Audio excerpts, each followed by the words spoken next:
But they called everybody into this one room, 50 people. He's like, Sega has made the decision to get out of the hardware game. All these old timers were like, what? And they're like, yeah, we were getting out of hardware. And Sega's going third party. And it was nuts. You know, we were kind of planning for everything. And they're like, all right, you're going to be on the show floor demoing the game. And I was like, wait, what? Like, I don't speak nearly enough Japanese to like actually do that. You know, the Japanese stuff is just quirkier, and it's got to be its own thing. And I think that, you know, when they kind of figured that out, they're like, hey, why chase the West? Let's just double down on our freakiness. Embrace it, right? Yeah, embrace the freak and get going and get back to what they do best.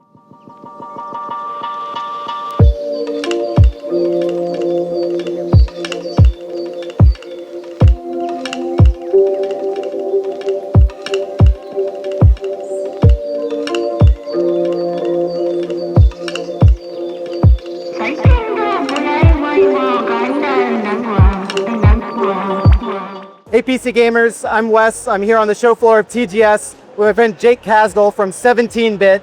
Jake, you've been in the games industry for a minute. You've been to a few more TGSs than me. This is actually my first TGS. Wow. Tell them a little bit about the game you're working on now, and then get ready to start telling me some TGS stories. So I'm Jake Kazdal. I'm the CEO and kind of creative director and art director at 17-Bit. We're based in Kyoto, Japan. We're working on a cool new game called Oasis, which is kind of a up to four player dungeon brawler, we're calling it, sort of a physics-based, cute characters, big swords. It's a lot of fun. Check it out. Many years ago, I was at SEGA here in Tokyo working on Space Channel 5 and Res. So my first TGS was 1999. There was 2 a year back then.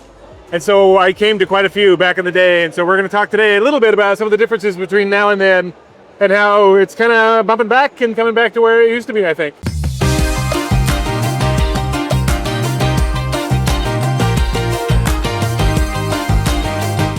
The vibe I'm getting from TGS this year, you're not the only person I've heard kind of allude to this, is like, TGS is back, and it was never technically, it was not fully dead, but the vibe wasn't great, right? Yeah, it kind of fell apart for a couple years there. Like, it was like the glory years. And then, you know, the PS3 era, like, it's kind of famous. Japan had its struggles with the new tech and new engines and stuff like that. Yeah. Things kind of slowed down, and then there was a couple of years there where it was just like mobile games from other countries, and like the Japanese stuff was getting smaller and smaller. It came down to one of these rooms, I think.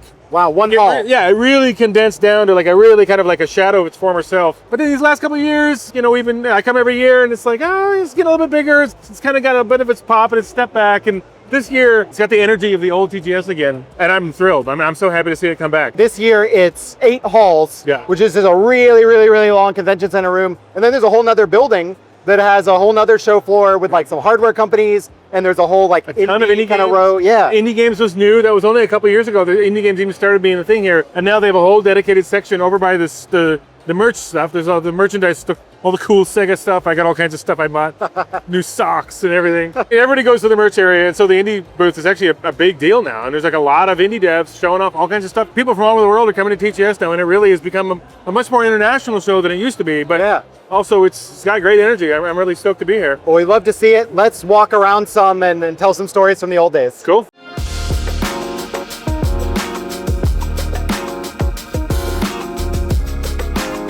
'99 was your first TGS, or the first year you were at SEGA? Both, I think. So you were a young dev on the Res team at that point? Space Channel 5. Space Channel 5 was Yeah. where it started. Yeah. What was coming to TGS to promote Space Channel 5 like in 1999? So there was 2 a year. There was the spring show and the fall show. Okay. It was one of the 2 shows. And that first year that I was here, I didn't really speak that much Japanese. You know, we were kind of planning for everything. And they're like, all right, you're going to be on the show floor demoing the game. And I was like, wait, what? Like, I don't speak nearly enough Japanese to like actually do that. And Mizuguchi-san, he's like, man, you'll be fine. Go on out there, have fun. I was like, okay. So I did. It was great. Now there's a lot of foreigners here. There's people from all over the world. Back then, it was very Japan specific. Yeah, I was going to ask that. Like they put you on the show floor. You didn't speak much Japanese. A lot of people looked at me like, these days, it's they're like, there's someone else who can talk to me about this, you know? And I was like, yeah, it's fine. these days you want the person who can in English explain the game. Yeah. But back then, like, how many English speakers were even coming up to the booth? Yeah, not a lot. Not a lot. The culture of the whole thing became known to me. Like, it was a big deal. You know, TGS has always been, you know, one of the biggest game shows in Japan, if not Asia. Were there a lot more Japanese devs kind of using this as like the time to announce their game? Did it feel as significant as E3, for example? Yeah, it was a big deal. I forget what year it went down to just once a year, but it was spring and fall. There was that, and then there was the JAMA show. So the old arcade games had their own show too. Oh, right. And that was at Tokyo Big Sight. And so that was like, similar sort of thing, but it was all the new arcade games. Because arcade games used to be huge in Japan. I mean, huge for Sega, huge for Capcom, of course. Huge for all these guys, yeah. So that was cool. And I had the excuse to go there for a day and kind of just check that out too. But then Nintendo had their Shoshinkai, which was a separate show. Right, Space World is Space World, yeah. Right, yeah. And so that was its own whole thing. And so, Nintendo's actually never really been a part of this stuff, which is always, I still find it weird. Everybody else is here, like, come on down, why not? They just follow the beat to their own drum. They right? always have, and they always will. Let's talk a little more about the arc of TGS. I imagine in like 99, 2000, early 2000s, probably felt really cool to be here, very like buzzing, like everybody kind of knows like Japan makes the cool games, like they're the top of the industry.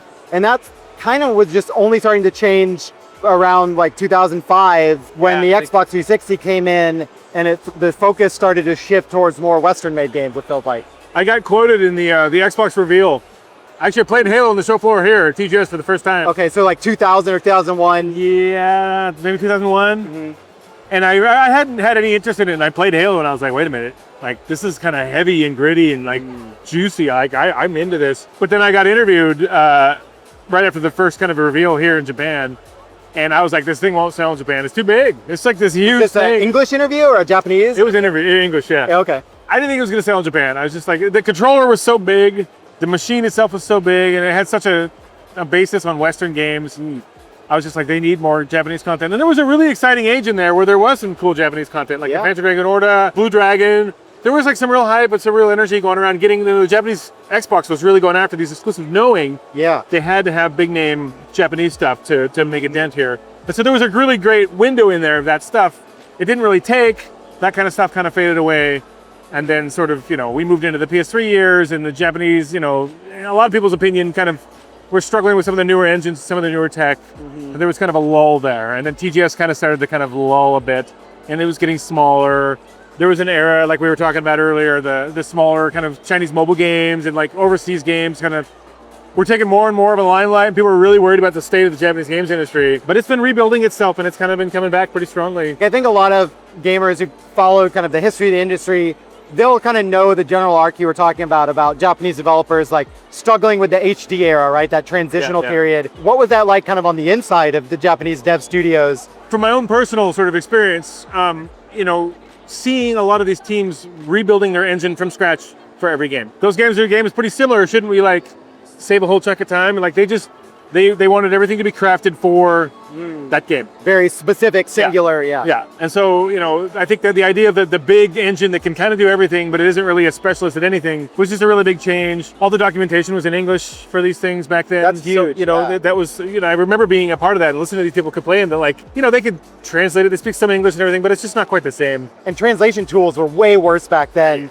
So you needed a professional kind of to be able to do that. Yeah, and so it just took a while. And then they were trying to kind of market after the Western audiences, going after the Gears of War and the Halos and stuff like that. But, the Japanese stuff is just quirkier, and it's got to be its own thing.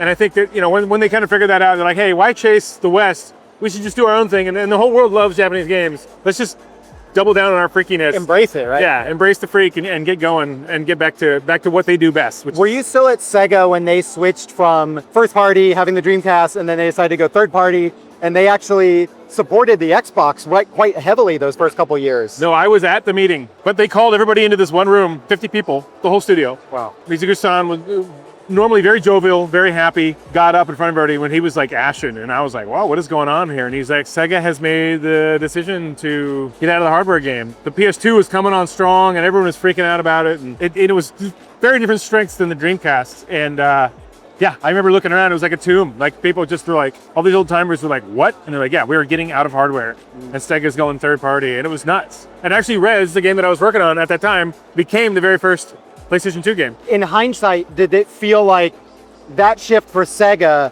was that kind of like the first, crack in the wall of like the Japanese industry starting to struggle, or did that feel like a separate situation from, I feel like it was a separate situation. The Sony pressure was hard. They wanted that hardware title. They came in, PlayStation 1 was such a hit. PlayStation 2, they hyped it up. It was a DVD player, it was like all these things. It was so powerful. The display was all crummy compared to the Dreamcast with this VGA display and the high resolution and everything. Yeah. But people didn't care. They were all about the hype. And they did a great job, right? That was one of the most successful hardware launches of all time. And I think SEGA just was like, they're a smaller company than Sony, right? And they did own it back when they were the ones, but when that gorilla came into the room, it was tough to keep up. I lament that SEGA didn't keep up with hardware. It was a great time, it was really interesting stuff, but in the end, they've done well as a third-party publisher, and they're doing a lot of their own thing. And they're also going back to some of those classic games now. They sure are, yeah. Bringing it back, Shinobi, really cool. So I'm excited to see They have a strong legacy. They have a long, strong history of IP. A lot of fans that have been loving this stuff for years, and it's great to see them kind of embracing their strengths, sticking to what they're best at, and knowing that there's a fan base out there for it.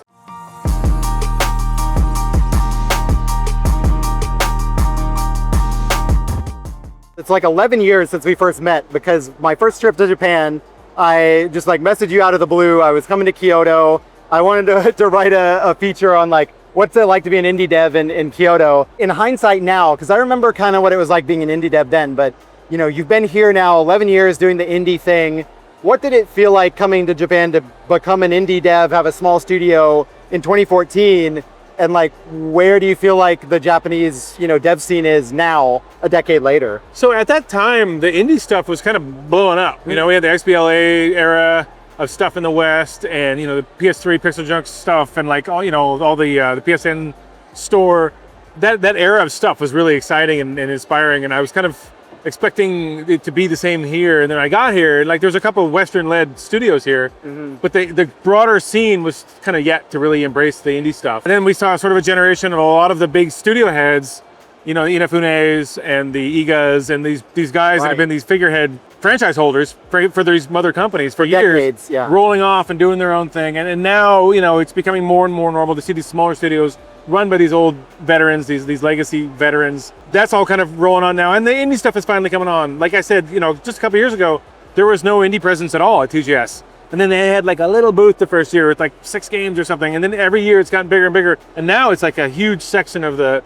I think they had they call it like the Indie Select, and there's like 80 games there, I think. They invited from around the world. This is really cool. And they're from around the world. And the developers are super excited to be there, and everyone's like super stoked. And the quality is just like getting higher and higher and higher.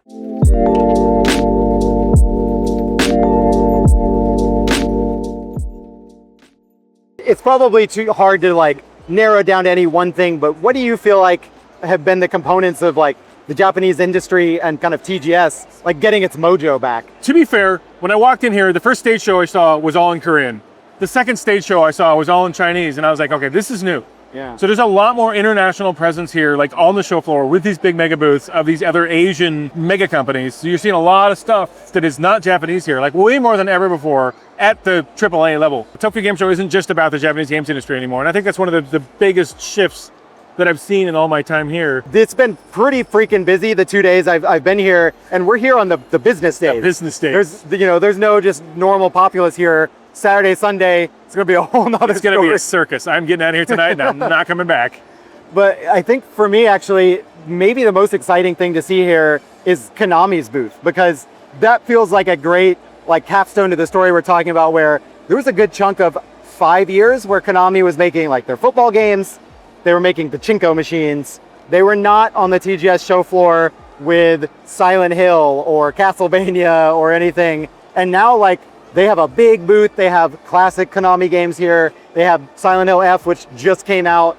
And I guess that if that's like a bellwether for the state of the Japanese games industry, then I know I'm like feeling pretty excited about things. Yeah, me too. And then Capcom, they're going back into some of their older licenses and bringing back some of their popular stuff. Things are moving. Everyone's Genki, as we say here in Japan. They even brought Toshiro Mifune back from the dead to star in a new Onimusha. I played the demo. That was the one game I did like actually queue up for a long time and sat down and played. It's fantastic. It's really immediately jumped to the top of my must play list. So awesome. Well, Jake, thank you for chatting with me about the old days of TGS and the new days. I hope we get to do this again next year. I'll be back. I think there's going to be more PC games here every single year, so I'm hoping I'll be back too. And see you then. Right on. All right, Thank you. Thank you.